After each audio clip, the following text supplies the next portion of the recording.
This is not breaking news. This is not a scandal. This is not about one person. This is about something heavy moving, slowly out of sight.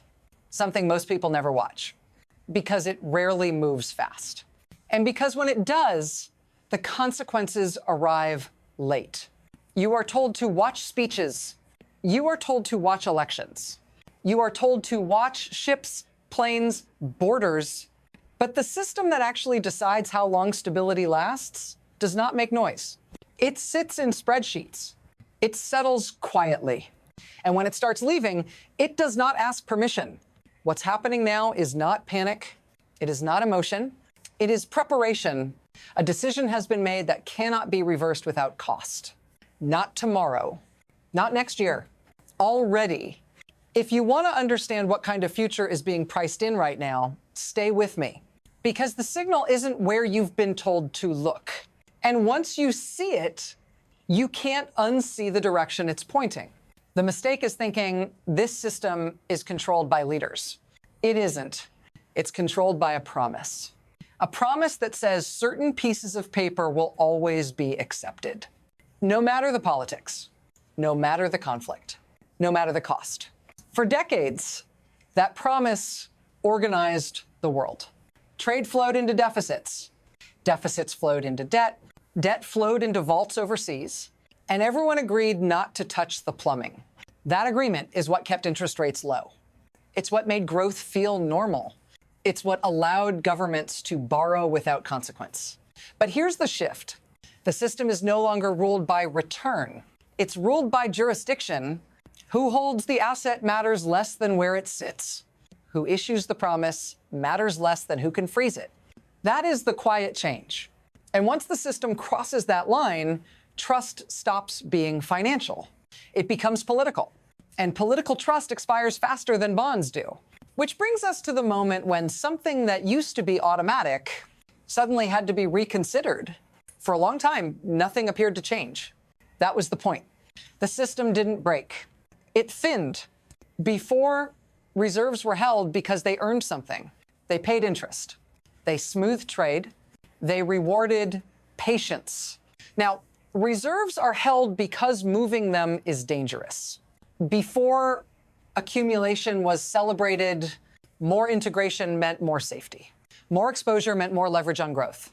Now, exposure means vulnerability. Integration means dependence. And dependence can be exploited. This shift didn't happen overnight. It was normalized in pieces. A sanction here, a restriction there, an exception that became precedent. Slow changes are the most effective ones. They don't trigger alarms. They retrain behavior. And while the language stayed technical, the meaning changed. Assets stopped being neutral. They started carrying flags.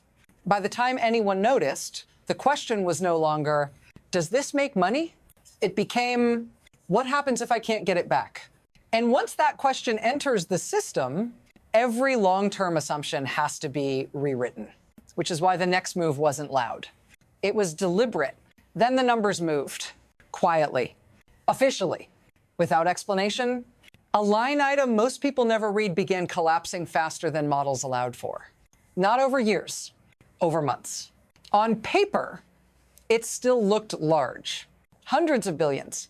Enough to feel reassuring at a glance, but context matters. And in context, this wasn't trimming, it was erasure. Positions built over decades were being unwound during the worst possible moment to sell. Prices were down. Yields were volatile. Losses were guaranteed. That alone tells you this wasn't about return. No rational manager accepts a guaranteed loss unless the alternative is worse. And the alternative, in this case, wasn't market risk.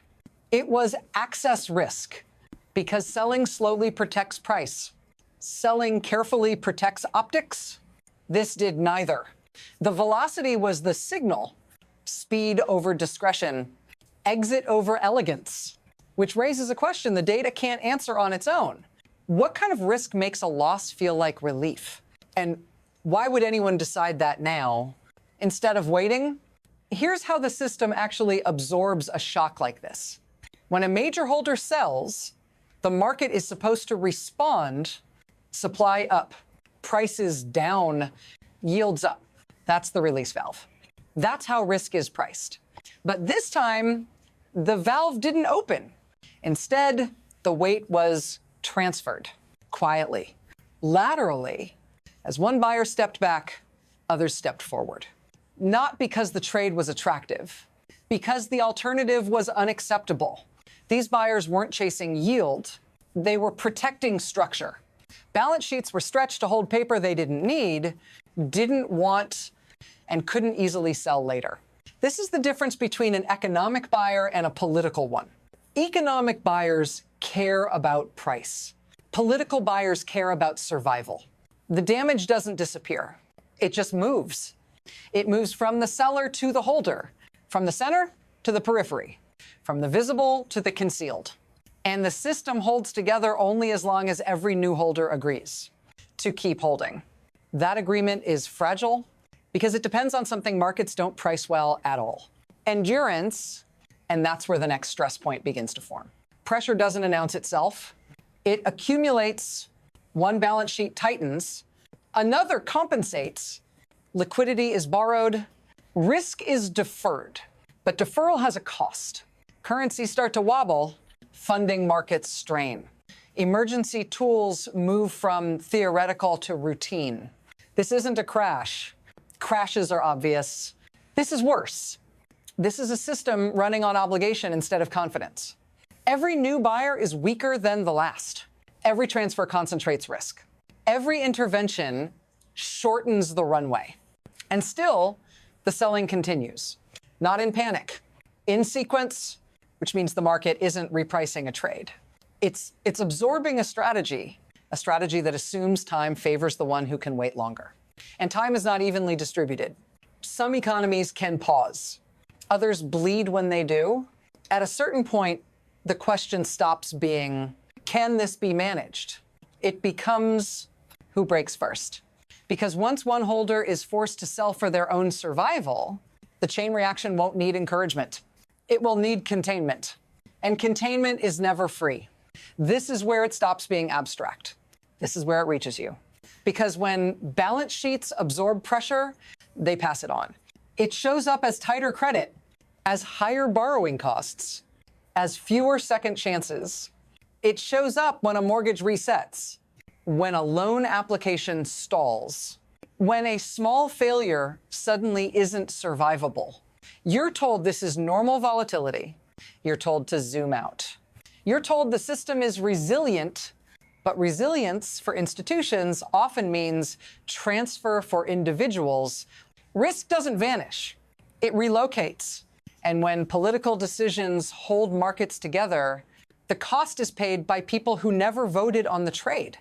You feel it as delay, as hesitation, as the sense that everything requires more proof than it used to.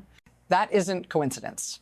That's friction being reintroduced into a system that once ran on trust. If this feels familiar, it should. You've lived through versions of it before.